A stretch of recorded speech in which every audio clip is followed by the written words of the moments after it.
I do think that the first time that somebody reached out to me was like one of those skinny fit tee ones, I think.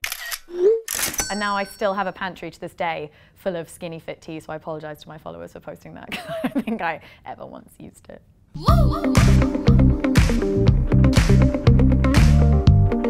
I'm Sophie Sumner, and I have around 170,000 followers. My name is Eric Conover. I'm a travel filmmaker, and I have 94,000 followers on Instagram. I'm Jayla Corian, and I have 140,000 followers on Instagram. I think I first started going on it because I think there were a few hot guys that started going on it, and I just wanted to go and stalk the fit guys. It was never, there was nothing about money or photos. I just generally, I think, wanted to attract some boys.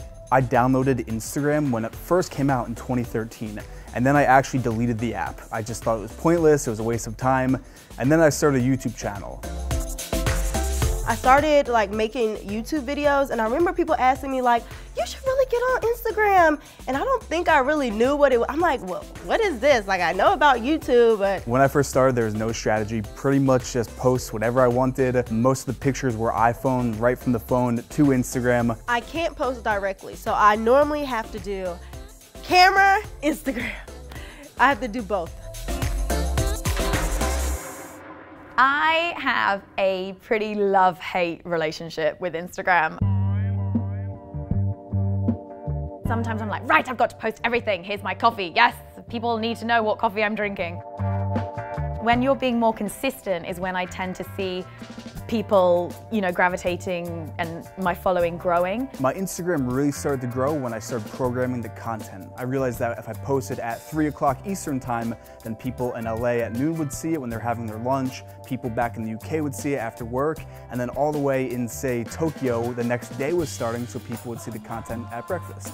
2 years ago, I went through a breakup, and I posted a story time about it, and I just got messages like, oh my God, girl, I can totally relate. And it was too much for me at the time because I was cheated on and heartbroken. I didn't want to see all of those hundreds and hundreds and thousands of comments coming in. But surprisingly, I got so much engagement off of sharing my truth. Early on, I found that when I posted a photo that I was in, it would get probably double the likes of, say, just a landscape. Also, weirdly, every time I do bikini pictures, they get more likes. Bloody men out there. This is a full-fledged industry.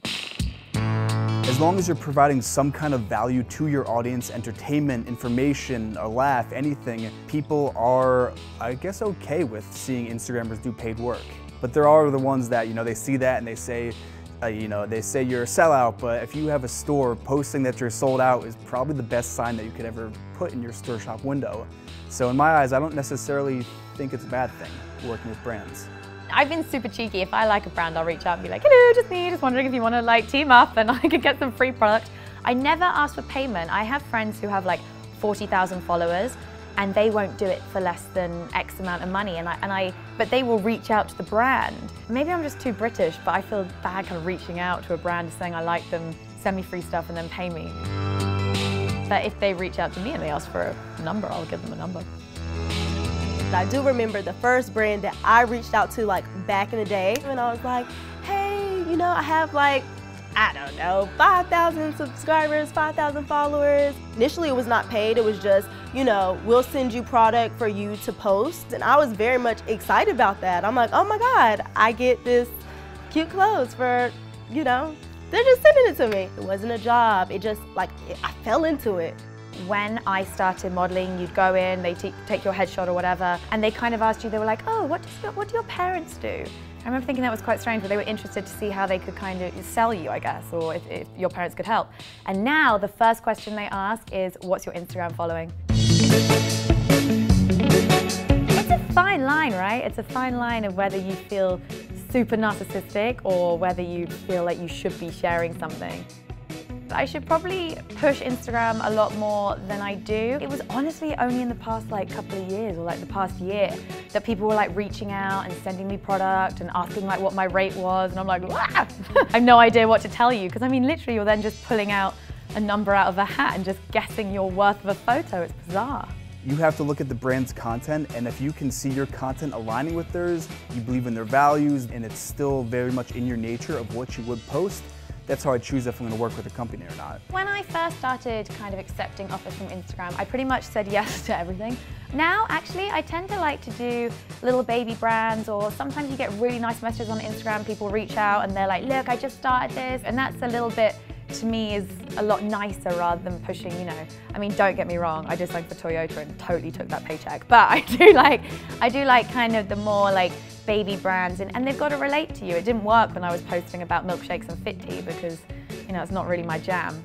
When I do work with a brand, they send a brief and I work with my team and we construct a sort of storyboard and plan out the images and tell this story. So when we do post something, you know, we're always hoping that it's going to do well, but there is the occasional flop. 10 minutes after I post a photo, I know if it's going to perform at a certain level or not. It's pretty instant. You can tell how an image is going to do. 100%, I think that every brand is different. So while some brands are like more lenient, just do what you want. We don't care how you post it, just stay true to yourself. Other brands can be more structured. Their legal team can be kind of difficult, and they can send back a million edits for you and say, oh, we don't really like how you said that. Oh, we don't really like this caption. Can we change it? There's been a few times when I first started where a brand would just take full control over an image. You send an image for approval and they shut it down and they change everything about the post so it's no longer your post. When a brand does control your content like that, your audience knows. Instagram for me is always a constant battle, and I think I always worry that what's up's not right or that somebody's going to judge me. I think you need to have a tough skin. I was at a weekend away of this hotel opening, and there was some girls there who have like 2, 3, 4 million, and they're like, oh, my likes aren't very high on that one, and they'd have like, you know, 100,000. So I don't think it matters where you are on the spectrum. You still worry and panic about, you know, getting the likes for the posts and everything. I have a fun job. Some days I can wake up and be like, oh my God, like this is my job. Like I'm waking up and doing this. So, yeah. The reality versus the expectation of influencers and social media is that it's very easy. People can scroll through someone's feed and see all these amazing photos, but they don't realize the work that goes into getting those photos. A lot of times you're shooting at very specific hours, early mornings, late nights, golden hour. The effort that it takes into running a media company, because that's what it is at the end of the day.